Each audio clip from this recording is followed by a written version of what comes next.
নবনীরদনিন্দিত কান্তিধারম রসসাগর নাগর भूपवरं। हरे कृष्णा, दंडवत प्रणाम। हम लोग श्रीमद् भागवतम के तीसरे स्कंद में हैं। 32वां अध्याय चल रहा है।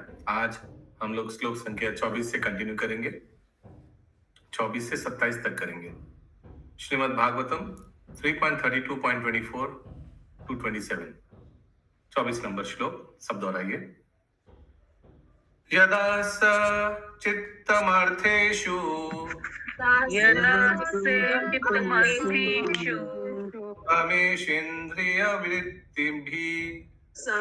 समेन्द्रियवृत्तिभिः नाति वैषम्यं प्रियम् अप्रियमित्युत। माता जी।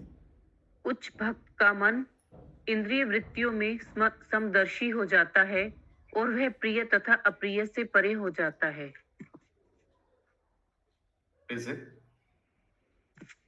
उच्च भक्त का मन इंद्रिय वृत्तियों में समदर्शी हो जाता है और वह प्रिय तथा अप्रिय से परे हो जाता है।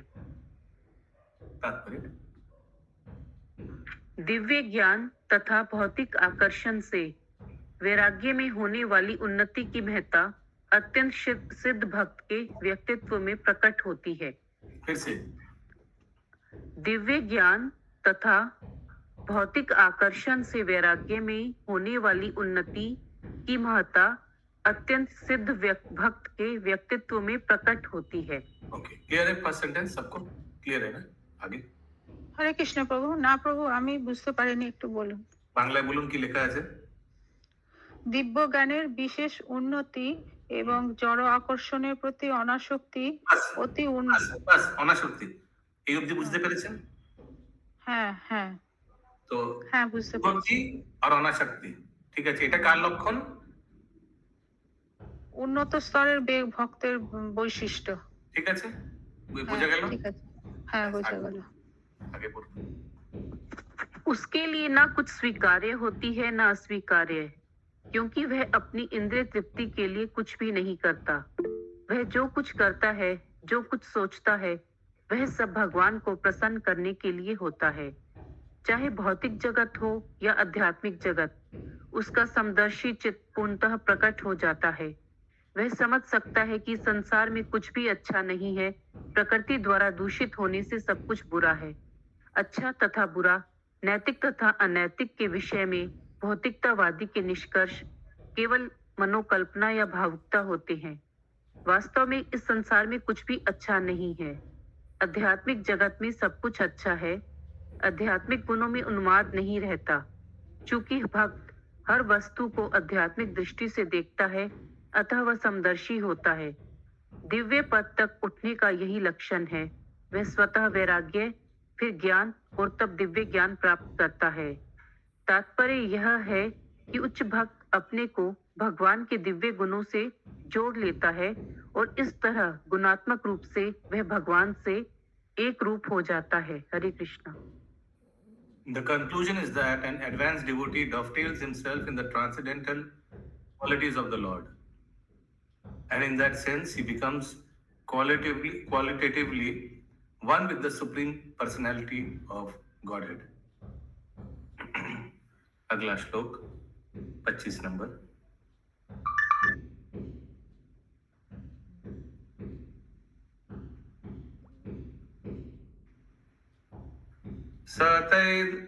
सतदैवात् मनात्मनाम्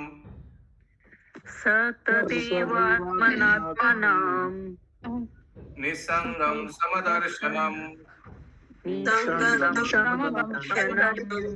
हेयोपादेय रहितम् आरुद्धम् पदम् इच्छते।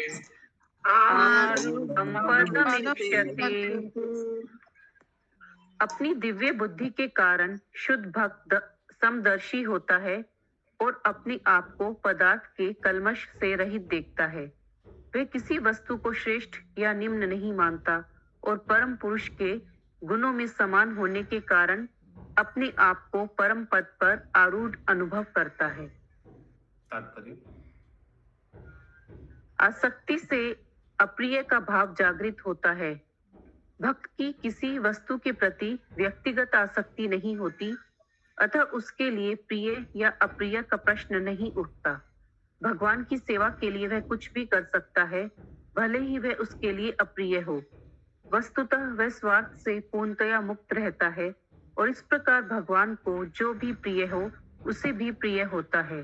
उदाहरणार्थ, पहले अर्जुन को युद्ध करना स्वीकार्य न था, किंतु जब उसने समझ लिया कि युद्ध भगवान को प्रिय है तो उसने युद्ध करना स्वीकार कर लिया। शुद्ध भक्त की यही स्थिति है।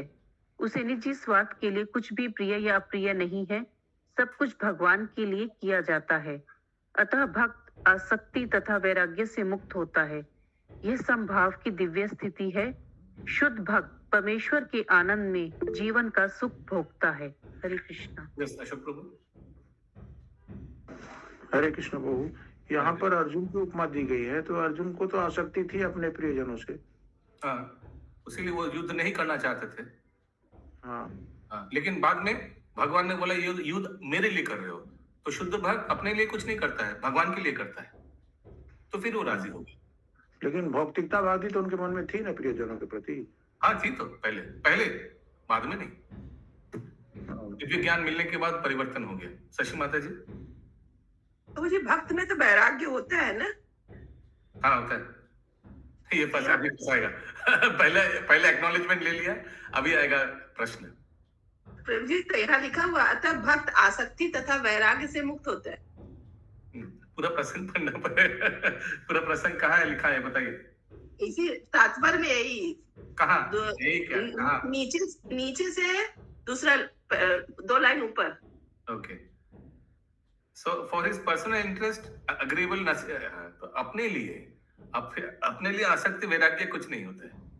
भगवान के लिए आसक्ति वैराग्य है। For his personal interest, there is nothing which is agreeable or disagreeable. Everything is done for Lord, and therefore he is free from attachment or detachment. समझ में आया? मतलब भगवान के लिए सब चीज मुक्त है। हाँ, तो इसीलिए भक्त अटैचमेंट और डिटैचमेंट से फ्री है, यानी किसी से ज्यादा आसक्ति नहीं है, किसी से ज्यादा वैराग्य भी नहीं है, मतलब किसी व्यक्ति और वस्तु से। भगवान के लिए सब कुछ करेगा। मैं एक उदाहरण देने से अच्छा होगा, बताता हूँ। For his personal interest there is nothing which is agreeable, everything is done for the Lord, and therefore he is free from attachment and free from detachment. Free from detachment का उदाहरण क्या दूं?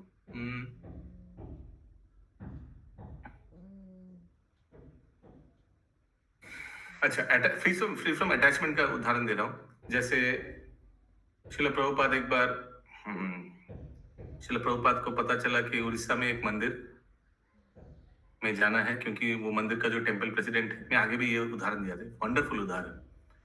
मंदिर का जो टेम्पल प्रेसिडेंट है वो बहुत बॉसी कर रहा है। बॉसी समझ रहे हैं आप? बॉसी, बहुत दादागिरी टाइप, ऐसे कुछ ज्यादा उनका अहंकार हो गया, ज्यादा डोमिनेटिंग कर रहा है। प्रभुपाद को ये बात पता चला। प्रभुपाद ने जब उस मंदिर में पहुंचकर प्रेसिडेंट को बुलाया, टेम्पल कमांडर को बुलाकर बोला, अभी तुम बैग पैक कर लो, मेरा आदेश है तुम अभी फलाना टेम्पल में ट्रांसफर हो जाओ, साउथ इंडिया में। तो इसका रिस्पॉन्स में, रिप्लाई में वो टेम्पल कमांडर ने बोला, प्रभुपाद मुझे बस 15 मिनट टाइम दीजिए, क्या आ जाता हूँ। फिर प्रभुपाद ने बोला, नहीं ठीक है, तुम यहीं रहो। तो ये है भगवान की सेवा के लिए जो कुछ आसक्ति होना, डिटैचमेंट होना, ये he will do that, भक्त, whereas immediately he can leave the post because he is not attached to the post.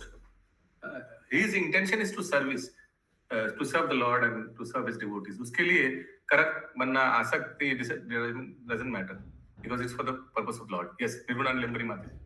हरे कृष्णा प्रभु जी, ये तो वैराग्य का उदाहरण हुआ ना, उनको आसक्ति नहीं था। आसक्ति इसको बहुत बोल सकते हैं, पोस्ट से आसक्ति नहीं था,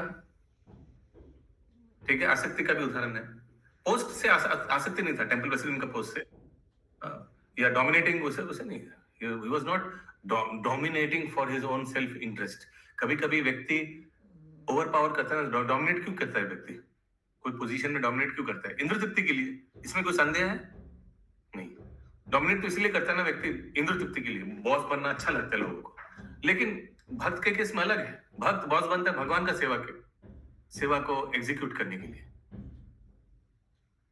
So immediately, so that's why he is free from attachment, post and positions attachment, and he is free from detachment also.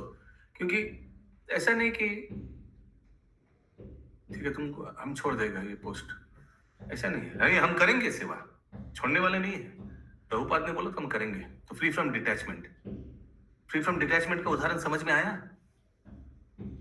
Yes प्रभु, समझ में आ गया। हाँ, फ्री फ्रॉम अटैचमेंट तो समझ में आया कि तुरंत पोस्ट छोड़ दिया, लेकिन व्यक्ति छोड़ेगा भी नहीं पोस्ट। बोले नहीं हम नहीं छोड़ेंगे, प्रभुपाद मुझे सेवा देकर गया है और आई नो दैट हमको ये सेवा करना है क्योंकि हमारे से अच्छा भी कोई कर नहीं पाएगा। तो उस समय व्यक्ति छोड़ेगा नहीं पोस्ट। क्या उदाहरण दो जहां सब बोल रहे आप छोड़ दीजिए ये पोस्ट, आपसे नहीं होगा, लेकिन व्यक्ति को मालूम है हमको नहीं ऐसे करना है क्योंकि हमारा से अच्छा और कोई नहीं कर सकता है। Is fully confident and matured, तो वो छोड़ेगा नहीं क्योंकि भगवान का सेवा किससे नहीं होगा। ऐसा नहीं कि उसमें वैराग्य नहीं है, छोड़ सकता है अभी, लेकिन नहीं छोड़ेगा क्योंकि मालूम है कि मैं अगर छोड़ दूंगा तो और कोई कर नहीं पाएगा इसको। तो प्रभु वो तो फिर भौतिक वैराग्य हो गया ना? नो, तो स्पिरिचुअल वैराग्य हो गया। नहीं, अगर वो छोड़ेगा तब भौतिक detachment. वैराग्य होगा ना, नहीं छोड़ रहा इसीलिए तो आध्यात्मिक वैराग्य।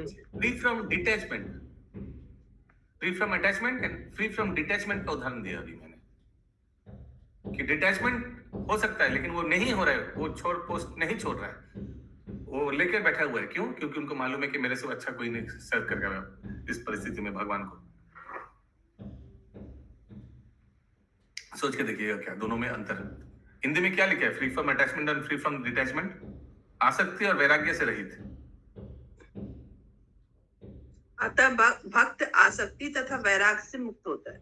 मुक्त होता है, हाँ, वैराग्य से मुक्त होता है। वैराग्य माने दिस फॉल्स वैराग्य, ये छोड़ना नहीं चाहिए इस समय। लेकिन नहीं हम छोड़ देंगे सब बोले नहीं, at that time I am needed so I will be sticking that post. ये सब फाल्गु वैराग्य से मुक्त होता है। वैराग्य माने अंडरस्टैंड दैट। या अगला श्लोक कितना नंबर? 26।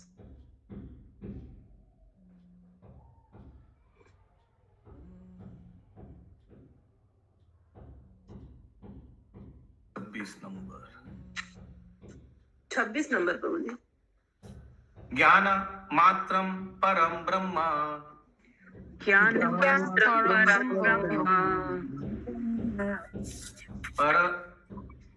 परमात्मेश्वरा पुमान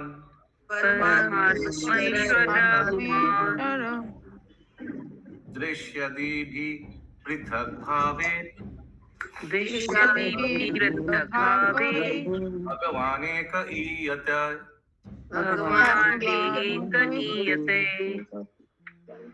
केवल भगवान ही पूर्ण दिव्य ज्ञान है, किंतु समझने की भिन्न भिन्न विधियों के अनुसार वे या तो निर्गुण ब्रह्म, परमात्मा, भगवान या पुरुष अवतार के रूप में भिन्न भिन्न प्रतीत होते हैं।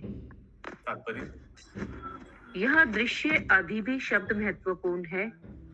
जीव गोस्वामी के अनुसार दृश्य का अर्थ ज्ञान या दार्शनिक खोज है। विभिन्न विचारधाराओं के अंतर्गत दार्शनिक अनुसंधान की अनेकानेक विधियों द्वारा यथा ज्ञान योग विधि से वही भगवान अर्थात पूर्ण पुरुषोत्तम भगवान निराकार ब्रह्म समझा जाता है। इसी प्रकार अष्टांग योग पद्धति से वही भगवान परमात्मा प्रतीत होता है, किंतु विशुद्ध कृष्ण चेतना अथवा ज्ञान की विशुद्ध स्थिति में जब कोई परम सत्य को जानने का प्रयास करता है तो वही भगवान उसे परम पुरुष प्रतीत होता है। केवल ज्ञान के आधार पर अध्यात्म समझा जाता है। यहाँ पर प्रयुक्त परमात्मेश्वर पुमान ये सभी शब्द दिव्य हैं और वे परमात्मा को ही बताने वाले हैं। परमात्मा को पुरुष भी कहा जाता है, किंतु भगवान शब्द से सीधे पूर्ण पुरुषोत्तम भगवान का बोध होता है, जो श्री यहाँ पर द वर्ड यूज्ड हियर परमात्मेश्वर पुमान are all transcendental and therefore they refer to super soul. अभी कपिल मुनि यहाँ क्योंकि ज्ञान योग, तो परमात्मा super soul is also described as पुरुष, बट द लॉर्ड भगवान डायरेक्टली रेफर्स टू एसपीओजी। तो यहाँ पर परमात्मा, देखिए श्लोक में क्या है, परमात्मेश्वर पुमान, ज्ञान योग का बारे में बताया जा रहा है, परमात्मा रियलाइजेशन के बारे में बताया जा रहा है। लेकिन फिर प्रभुपाद बताते हैं कि पूर्ण पुरुषोत्तम भगवान 6 ऐश्वर्य से पूर्ण है। आगे,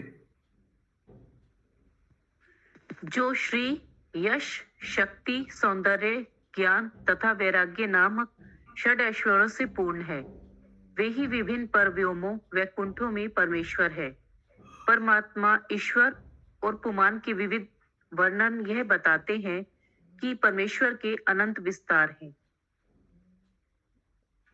आगे, अंततः भगवान को जानने के लिए मनुष्य को भक्ति योग अपनाना होता है।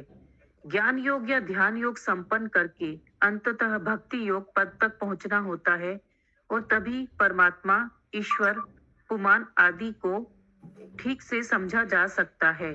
प्रभु, यहाँ पर परमात्मा ईश्वर पुमान शब्दार्थ देखिए, पुमान माने सुपर सोल यानी परमात्मा। देखिए शब्दार्थ देखिए, अच्छा तीनों एक ही है ना, मतलब एक ही सेंस में यूज हो रहे हैं ना ये परमात्मा ईश्वर, ठीक है। श्रीमद् भागवत के द्वितीय स्कंध में संस्तुति की गई है कि मनुष्य चाहे भक्त हो या कर्म योगी या मुक्ति का इच्छुक, यदि वह बुद्धिमान है तो उसे गंभीरता पूर्वक भक्ति में लग जाना चाहिए।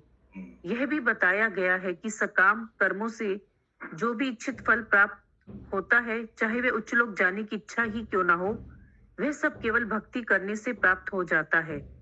चूंकि परमेश्वर 6 ऐश्वर्यों से युक्त है, अतः वे अपने उपासक को इनमें से किसी का भी वर दे सकते हैं। हरे कृष्ण। यानी इनमें से माने ये 6 चीज में से किसी को सुंदरता दे दिया, कोई मांग रहा है पैसा दो, वो भी दे सकते हैं, क्योंकि 6 चीज का एकदम सर्वोच्च स्तर पे भगवान है। आगे, एक ही पूर्ण पुरुषोत्तम भगवान भिन्न भिन्न चिंतकों के समक्ष परम पुरुष निराकार ब्रह्म या परमात्मा के रूप में प्रकट होते हैं। निर्विशेषवादी निराकार ब्रह्म में लीन होते हैं, किंतु निराकार ब्रह्म की उपासना से ऐसा नहीं होता। यदि कोई भक्ति करे और साथ ही परमेश्वर में लीन होना चाहे तो ऐसा कर सकता है। यदि कोई ब्रह्म में लीन होना चाहता है तो उसे भक्ति करनी होगी। प्रभु, ये क्या लाइन हुई? यदि कोई भक्ति करे और साथ ही परमेश्वर में लीन होना चाहे तो ऐसा कर सकता है, तो फिर सायुज्य हो गया, तो वो भक्त थोड़ी ना करेगा ये। इफ समवन, उसके बाद वाला सेंटेंस पढ़िए। यदि कोई ब्रह्म में लीन होना चाहता है तो उसे भक्ति करनी होगी। If someone desires at all to merge into the existence of the supreme, यानी ब्रह्म साहित्य, ईश्वर साहित्य,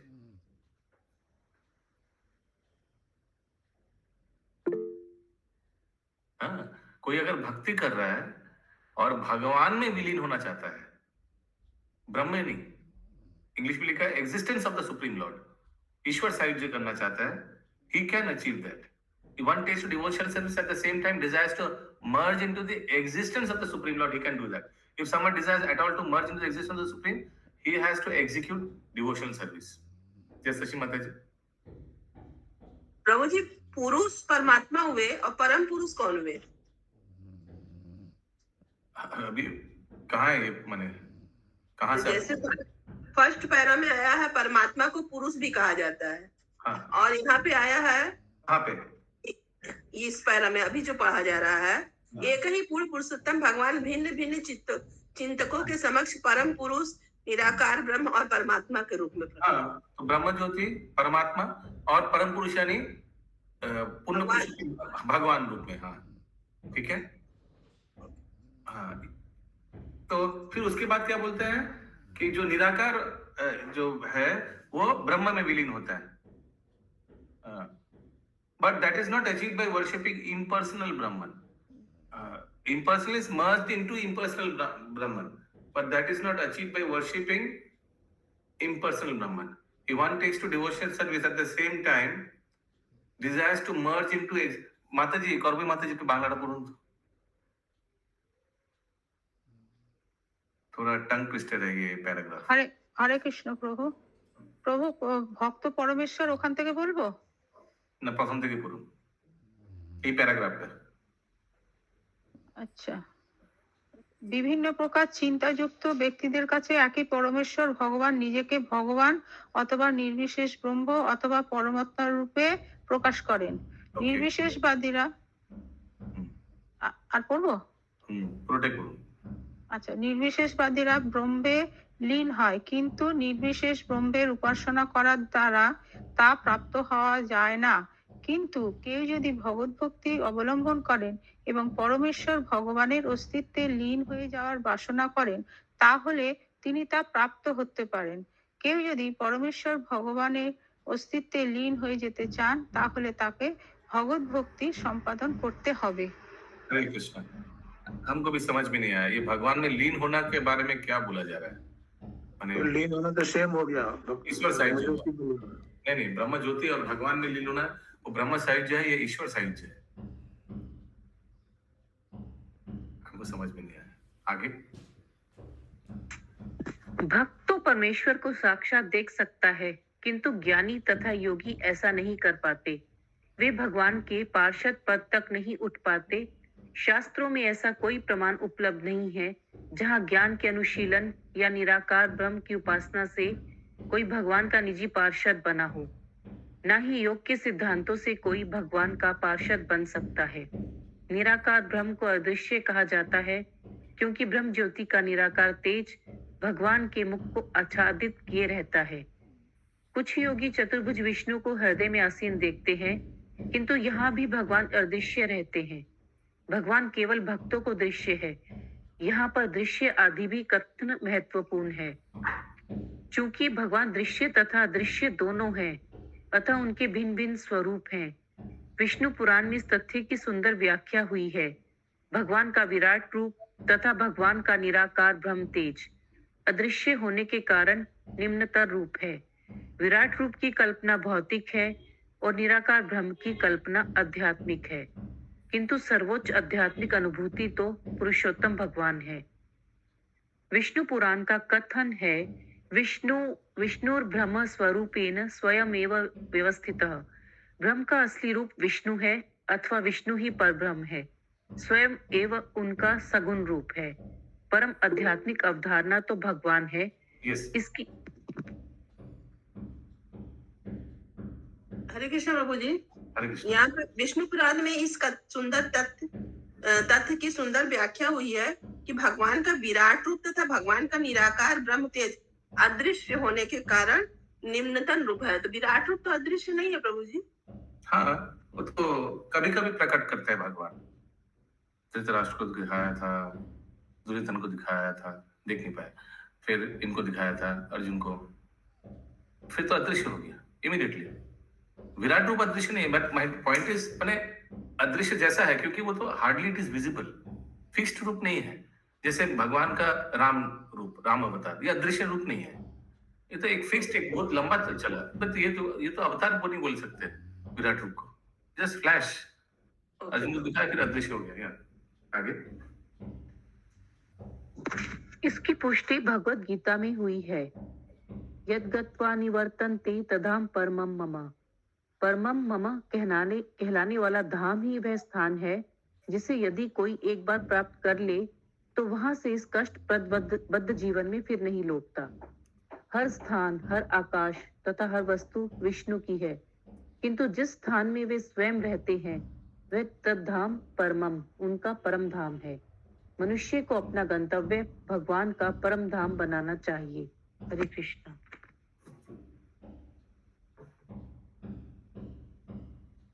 आज का अंतिम श्लोक 27 नंबर। एतावानेव योगेन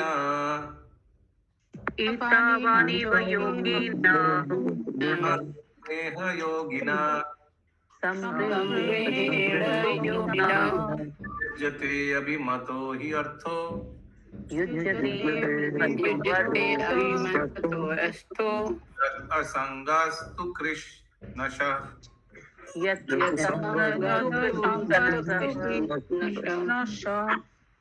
समस्त योगियों के लिए सबसे बड़ी सूझबूझ तो पदार्थ से पूर्ण विरक्ति है, जिसे योग के विभिन्न प्रकारों द्वारा प्राप्त किया जा सकता है।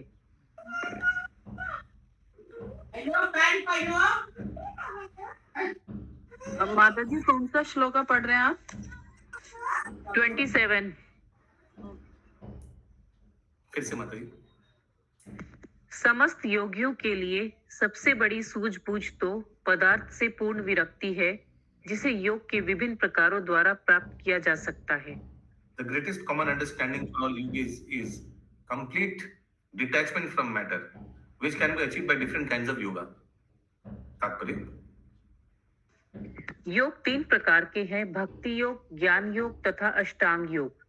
भक्त, ज्ञानी तथा योगी सभी भव बंधन से बाहर निकलने का प्रयास करते हैं। ज्ञानी अपनी इंद्रिय वृत्तियों को भौतिक कार्यों से पृथक करने का प्रयास करते हैं। ज्ञान योगी सोचता है कि पदार्थ असत्य है, केवल ब्रह्म सत्य है।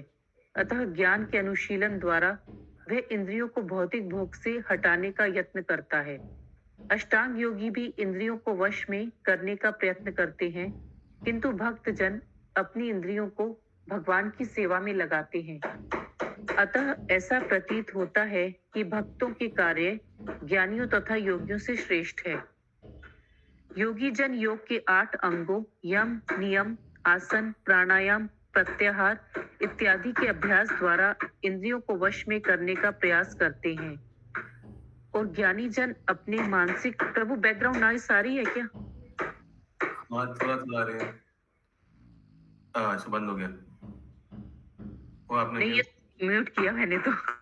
सुषमा माता जी कंटिन्यू। सुषमा जसपाल माता जी। ये शशि जसपाल माता जी।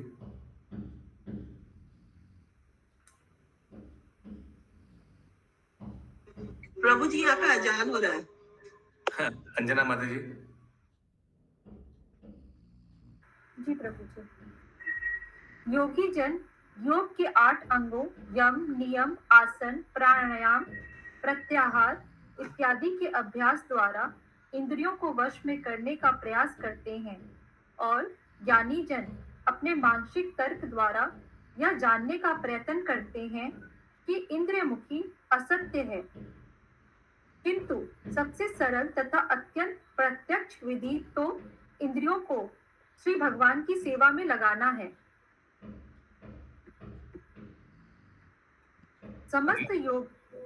समस्त योगों का उद्देश्य इस भौतिक संसार से अपनी इंद्र वृत्तियों को मोड़ना है, किंतु अंतिम लक्ष्य भिन्न भिन्न होते हैं। ज्ञानी जन ब्रह्म तेज से एकाकार हो जाना चाहते हैं, योगी परमात्मा का साक्षात्कार करना चाहते हैं, और भक्तगण कृष्ण चेतना तथा श्री भगवान की दिव्य प्रेममयी सेवा का विकास करना चाहते हैं। प्रेमा भक्ति ही इंद्रिय निग्रह की पूर्ण अवस्था है। इंद्रियां वास्तव में जीवन के सक्रिय लक्षण हैं, और इन्हें रोका नहीं जा सकता। उनसे तभी विरक्ति प्राप्त की जा सकती है जब उन्हें उच्चतर कार्य में लगाया जाए, जैसा कि श्रीमद् भगवद गीता में पुष्टि की गई है। परम दृष्टा निवर्तते। इंद्रियों के कार्यों को रोका जा सकता है यदि इन्हें श्रेष्ठ कार्य दे दिए जाएं। यह श्रेष्ठ कार्य हैं इंद्रियों को श्री भगवान की सेवा में लगाना। यही समस्त योग पद्धतियों का उद्देश्य है। हरे कृष्ण। हरि बोल। परम दृष्टवा निवर्तते। The activities of the senses can be stopped if they are given to superior engagement. कौन सा श्लोक होगा प्रभु जी? परम दृष्ट्वा विषय विनिवर्तन्ते निराहारस्य देहिनः रसोपर्जम न स्वप्यस्य परम दृष्ट्वा निवर्तते। हाँ, वही है ना।